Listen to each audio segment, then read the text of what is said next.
宇宙は空体または物質母体とも言うべき異及び異体から分裂した運動意識を有する最小単位の物質原子体意志を総子とする。この意志は吸引廃脚力によって他の意志群と修正運動を開始し、その修正体には意志の有する単純な機械的運動意識の集積として積極的合目的的活動能力を有する意識が生じる。この意識は修正体内の意志群をより高度な組織体に発展させるため、万物創造の気力として電性意識力と理性意識力を生み出す。この両力は同一修正体内で包容交互の作用関係にあって宇宙万物の造成を営む気力として活動する。この両力の発展的創造的自己運動の悠久なる過程で宇宙が完熟、太陽、星、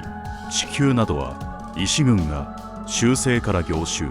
凝固へ進み個体化したもので、元素や生物、人類などはこれらの個体から第二次的に生まれた。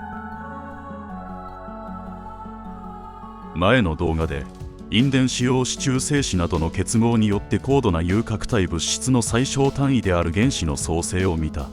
この原子はその核内の陽子の結合数によってさまざまな物質の性質を生む。さまざまな元素はこの原子核内の陽子の数によって固有の性質を帯びる。もちろん他の原子の構成要素である陰電子や中性子も重要な役割を果たしている。次に簡単な例を挙げて、この原子が現象世界の各種の物質を構成するには原子そのものがどのような結合をするかを示してみよう。分子とは原子がいくつか結合して何らかの性質を持った最小分割単位の粒子のことを言う。例えば一滴の水を2つに割り、その1つをさらに2つに割る。このようなことを70回くらい繰り返して最後にもう一度分割すると水としての性質を失って酸素原子と水素原子が現れてくる。このように水としての性質を持った最小単位の微粒子を分子と呼ぶ。もう一つ例を挙げれば炭酸ガスの一分子は炭素原子1個と酸素原子2個の結合したものである。原子はこのような結合運動をなすことによって無限に諸物質への発展を遂げる。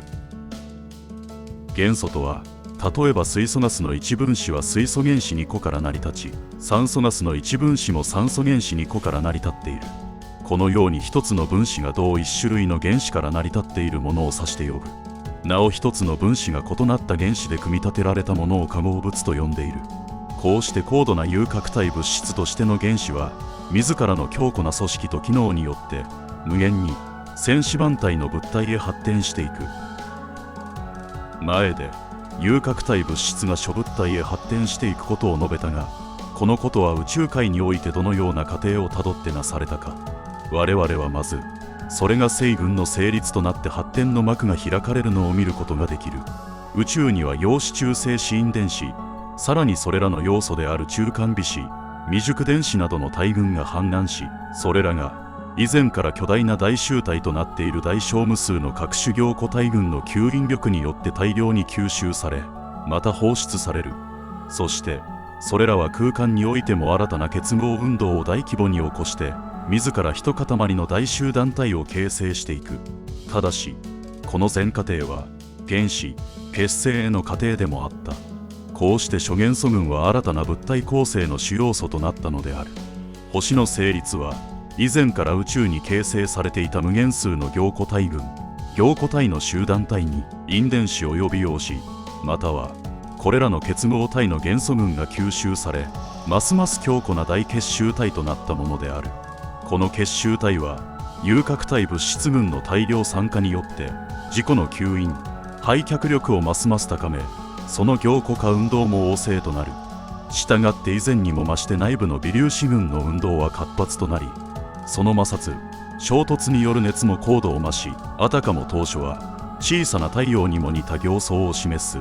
しかし星の構成要素は太陽のように単なる凝固年体群ではなく、強固な有核体物質群と凝固体群との混然たる結集体であるため、その固体化は急速に進行する。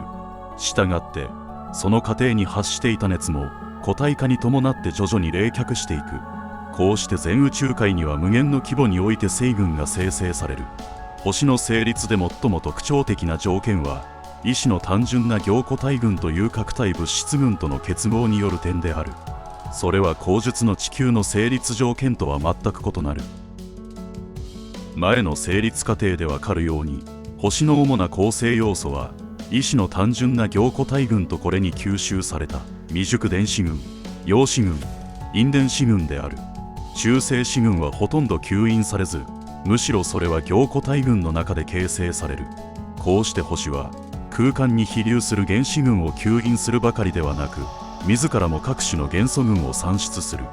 そして自らの廃却力によってこれらの諸元素を大量に放出しているのである。星と太陽とは成立当初から切っても切れない関係にあり、現在の星群の位置は両者の相互吸引、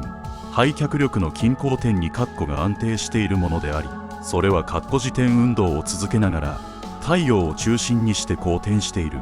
こうして成立を見た星は太陽に遅れて進化した宇宙進化第2着の末端現象である。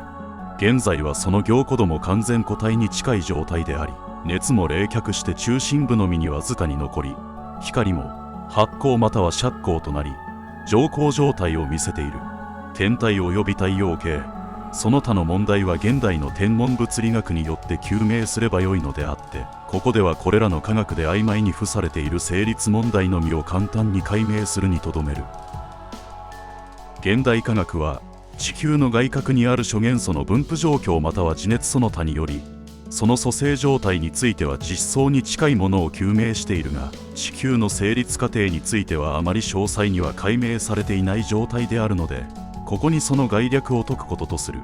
前に凝固体群に陽子や陰電子が吸収されて星が成立するのを見たが、地球の成立過程はこの星や太陽の場合とは全くその骨子を異にする。先に宇宙進化の第一着末端現象が太陽であり、第二着末端現象が星であることを述べたが、地球はこの星よりもさらに遅れて完全固体となった宇宙進化の最後の末端現象である。地球が生まれるに先立って、この宇宙界にはすでに強大な凝固年体群、すなわち太陽から放射される年熱線、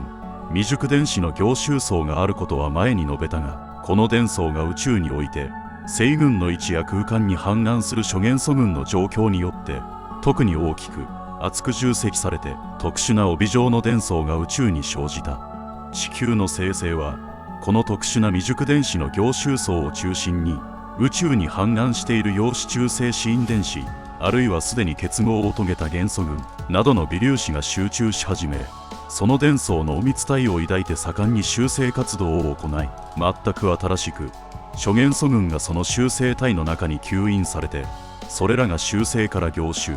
凝固へ進み、ついに完全固体と化したものである。